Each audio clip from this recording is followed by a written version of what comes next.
84 जीवन एक शाश्वत यात्रा। हजारों सालों से पुनर्जन्म का विचार मानवता को आकर्षित करता रहा है। केवल एक धार्मिक सिद्धांत से परे पुनर्जन्म सनातन धर्म या शाश्वत जीवन शैली का आधार है। विद्वान हिंदुओं के लिए पुनर्जन्म कोई सिद्धांत नहीं है, बल्कि आत्मा की यात्रा को नियंत्रित करने वाला एक दिव्य नियम है। सनातन धर्म और पुनर्जन्म का जन्म शायद एक ही समय में हुआ हो। यह सिद्धांत हिंदू धर्म ग्रंथों में गहराई से मिलता है और इसे दुनिया भर के करोड़ों लोग मानते हैं। आत्मा कई जन्मों से गुजरती है, विकसित होती है और स्वयं को शुद्ध करती है, जब तक कि वह मोक्ष या मुक्ति प्राप्त नहीं कर लेती। पुनर्जन्म में विश्वास हिंदू धर्म के सबसे प्राचीन और गहन शिक्षाओं में से एक है। यह केवल हिंदू धर्म तक सीमित नहीं है। बौद्ध धर्म, जैन धर्म और सिख धर्म में भी समान मान्यताएं हैं, जो आत्मा की यात्रा के अपने अद्वितीय दृष्टिकोण प्रदान करती हैं। इस वीडियो में हम 84 जीवनों के रहस्य को उजागर करेंगे। प्राचीन ग्रंथों, कर्म के प्रभाव और मुक्ति के मार्ग की खोज करेंगे। हिंदू धर्म में पुनर्जन्म का प्राचीन इतिहास। हिंदू धर्म में पुनर्जन्म का विचार उतना ही पुराना है जितना यह धर्म स्वयं, और यह वैदिक परंपराओं में गहराई से जुड़ा हुआ है। वेद, विशेष रूप से ऋग्वेद, आत्मा की शाश्वत यात्रा का सबसे पुराना संदर्भ माना जाता है। उपनिषद, जो वेदों के अंतिम भाग के रूप में जाने जाते हैं, पुनर्जन्म की अवधारणा में और गहराई से उतरते हैं और दार्शनिक ढांचे प्रदान करते हैं जो बताते हैं कि आत्मा एक जीवन से दूसरे जीवन में कैसे स्थानांतरित होती है। भगवद गीता हिंदू धर्म के सबसे महत्वपूर्ण ग्रंथों में से एक है, जो पुनर्जन्म पर विस्तृत प्रकाश डालता है। एक महत्वपूर्ण क्षण में भगवान कृष्ण अर्जुन से कहते हैं, तू और मैं कई जन्मों से गुजरे हैं, तू उन्हें याद नहीं करता, परंतु मैं याद करता हूँ। यह वाक्य यह दर्शाता है कि जहाँ अधिकांश मनुष्य अपने पिछले जीवन को भूल जाते हैं, वहीं कुछ दिव्य नर जैसे कृष्ण अपनी सभी पुनर्जन्म की स्मृति रखते हैं। जो उन्हें जाति स्मर बनाता है, वह जो पिछले जीवनों को याद करता है। इतिहास में ऐसे व्यक्ति भी हुए हैं जो अपनी पूर्व जन्म की स्मृतियों को आश्चर्यजनक सटीकता से याद कर सकते थे। यह दुर्लभ आत्माएं यह प्रमाण प्रस्तुत करती हैं कि पुनर्जन्म केवल एक रहस्यमय विश्वास नहीं है, बल्कि एक सजीव वास्तविकता है। हिंदू धर्म अपने कई पौराणिक कथाओं के माध्यम से पुनर्जन्म के उदाहरण भी प्रदान करता है। महाभारत के भीष्म की कहानियों से, जिन्हें अपने मृत्यु का समय चुनने का वरदान मिला था, रामायण के भगवान राम और उनके कई अवतारों तक, यह कहानियाँ आत्मा की शाश्वत और परिवर्तनशील यात्रा की पुष्टि करती हैं। कर्म का सिद्धांत, पुनर्जन्म का प्रेरक बल। पुनर्जन्म चक्र के केंद्र में कर्म की अवधारणा है। कर्म केवल एक नैतिक सिद्धांत नहीं है, बल्कि यह ब्रह्मांड को नियंत्रित करने वाला एक लौकिक नियम है। भगवत गीता समझाती है कि हर क्रिया का समान प्रतिक्रिया होती है। यह प्रतिक्रिया या कर्मफल आत्मा के विभिन्न जन्मों के साथ चलता है और उसके भविष्य के जीवन को आकार देता है। हिंदू दर्शन के अनुसार हर विचार, शब्द और क्रिया आत्मा पर एक छाप छोड़ते हैं। इन कार्यों के परिणाम हमारे अगले जीवन की परिस्थितियों को निर्धारित करते हैं। यदि किसी के कार्य पुण्य होते हैं, तो वे चक्र में ऊपर उठते हैं, शायद एक उच्चतर लोक या अधिक जागरूक प्राणी के रूप में पुनर्जन्म लेते हैं। इसके विपरीत नकारात्मक कार्य एक निम्न जन्म की ओर ले जा सकते हैं। यहाँ तक कि एक पशु या कीट के रूप में भी कर्म रण की अवधारणा पुनर्जन्म के सिद्धांत में केंद्र है। हिंदू मानते हैं कि प्रत्येक जन्म आत्मा के लिए इस ऋण को चुकाने या और अधिक जोड़ने का एक अवसर होता है। एक व्यक्ति जो कठिनाइयों से भरा जीवन जीता है, वह अपने पिछले जन्मों के नकारात्मक कर्म का निवारण कर सकता है, जबकि एक समृद्ध जीवन का अनुभव करने वाला व्यक्ति अपने पिछले अच्छे कर्मों का फल भोग सकता है। कर्म का नियम पूर्ण और निष्पक्ष है। मानव न्याय प्रणाली के विपरीत कर्म पक्षपाती नहीं होता। यह बस आत्मा के साथ चलता है, यह सुनिश्चित करते हुए कि हर क्रिया का उसका उचित परिणाम मिले। 84 लाख योनियों, 84 जीवनों की यात्रा। 84 लाख योनियों उन 84 लाख जीवन रूपों का प्रतिनिधित्व करती हैं, जिनमें आत्मा पुनर्जन्म ले सकती है। यह जीव रूपों की विशाल श्रृंखला पौधों और जानवरों से लेकर मनुष्यों और दिव्य जीव तक फैली हुई है। ग्रंथ इन जीवन रूपों को निम्नलिखित श्रेणियों में विभाजित करते हैं।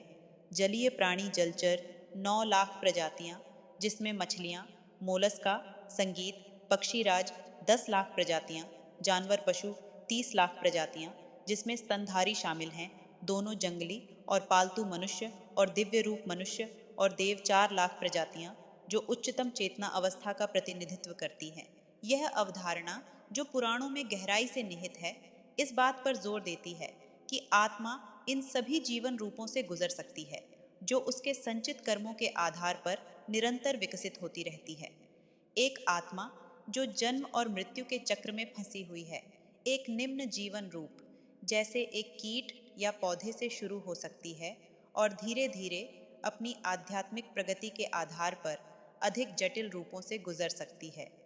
लोक अस्तित्व के विभिन्न स्तर हिंदू ब्रह्मांड विज्ञान में लोगों की अवधारणा मिलती है, जो आत्मा की मृत्यु के बाद की यात्रा को समझने में महत्वपूर्ण है। जब आत्मा भौतिक शरीर को छोड़ती है, तो सूक्ष्म शरीर इन लोगों की यात्रा करता है, जिसे आत्मा के संचित कर्म द्वारा निर्देशित किया जाता है। प्रत्येक जीवन रूप छोटे से छोटे कीट से लेकर सबसे उच्चतम देवता तक आध्यात्मिक प्रगति के एक अलग चरण का प्रतिनिधित्व करता है। अष्टांग योग के संस्थापक महर्षि पतंजलि जातम परिणाम के बारे में बात करते हैं, जो पुनर्जन्म की प्रक्रिया के माध्यम से एक प्रजाति से दूसरी में परिवर्तन को संदर्भित करता है। यह विचार यह संकेत देता है कि आध्यात्मिक प्रगति जैविक विकास को प्रभावित करती है। जैसे जैसे आत्मा स्वयं को शुद्ध करती है, वह उच्चतर जीवन रूपों में जाती है। दोनों आध्यात्मिक और भौतिक रूप से विकसित होती है। यह विकास यह भी समझाता है कि मोक्ष प्राप्त करने वाली अधिक आत्माओं के बावजूद मनुष्यों की संख्या बढ़ती क्यों जा रही है। जैसे आत्माएं अधीनम जीवन रूपों से मानव रूपों में विकसित होती हैं, वे अपने भीतर दिव्य चिंगारी लेकर आती हैं, जो सभी प्राणियों में भगवान की सर्वव्यापकता पर और जोर देती है। हिंदू धर्म में पुनर्जन्म के बारे में रोचक तथ्य। पुनर्जन्म वास्तव में कैसे होता है, यह जानने के लिए आपको पुनर्जन्म के बारे में यह 7 रोग तथ्य जानने चाहिए। अधूरी इच्छाओं की स्थिति में पुनर्जन्म। यदि कोई व्यक्ति कई अधूरी इच्छाओं के साथ मरता है, तो आत्मा भूत का रूप धारण कर लेती है। यह आत्मा तब तक आध्यात्मिक और भौतिक संसार के बीच घूमती रहती है, जब तक कि इच्छाएं पूरी नहीं हो जाती। मृतक के सिर पर मारना, क्योंकि आत्मा अमर होती है। हिंदू रीति रिवाजों में माना जाता है कि आत्मा को शरीर की यादों से मुक्त करने की आवश्यकता होती है। मृत्यु संस्कार करते समय हिंदू लोग मृत शरीर के सिर पर जोर से प्रहार करते हैं, ताकि जीवन की यादें उसके चेतन से धुल जाएं और फिर पुनर्जन्म में कोई प्रभाव ना पड़े। यादें अभी भी संग्रहित होती हैं, भले ही यादें धुल जाती हैं, वे अवचेतन में संग्रहित रहती हैं। हिंदू रसियों का मानना है कि अवचेतन मन में पृथ्वी के विकास के समय से सभी स्मृतियां होती हैं, लेकिन हमारी अपवित्र आत्माओं के कारण हम ब्रह्मा के साथ पूरी तरह से पुनः जुड़ने में असमर्थ रहे हैं। केवल कुछ ही लोग ध्यान और साधना के माध्यम से इसे कर पाते हैं। कहा जाता है कि कुछ लोग अपने पिछले जीवन को ध्यान के माध्यम से याद कर सकते हैं। सिर्फ बिल्लियां ही 7 जीवन नहीं जीती, सभी जीवों के 7 जीवन होते हैं। इसे हिंदू धर्म में 7 जन्म कहा जाता है। इन 7 जीवनों तक जीव बार बार पुनर्जन्म लेते रहते हैं, जिसके बाद आत्मा मुक्ति प्राप्त करती है। कर्म का चक्र, पुनर्जन्म का प्राकृतिक चक्र, जन्म मृत्यु और पुनर्जन्म है। हिंदू मान्यताओं के अनुसार जब आत्मा शरीर का रूप धारण करती है और यदि अहंकार व्यक्ति पर हावी हो जाता है, तो यह आत्मा को अशुद्ध बना देता है। लेकिन मृत्यु केवल शरीर को नष्ट करती है, आत्मा अशुद्ध रहती है और फिर एक और शरीर धारण करती है। इसलिए हिंदू मानते हैं कि आज जो भी हमारे पास है, वह हमारे पिछले जीवन का परिणाम है। पुनर्जन्म तात्कालिक नहीं होता।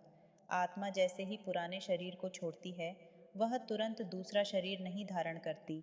यह नया रूप खोजने में सालों या यहाँ तक कि दशकों का समय ले सकता है, जो आत्मा के कर्म पर आधारित होता है।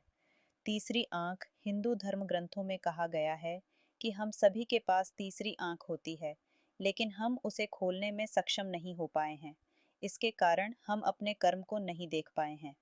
तीसरी आंख ज्ञान की आंख है और हम केवल साधना या ध्यान के माध्यम से इसे खोल सकते हैं और अपनी आत्मा को आध्यात्मिक संसार में उठा सकते हैं।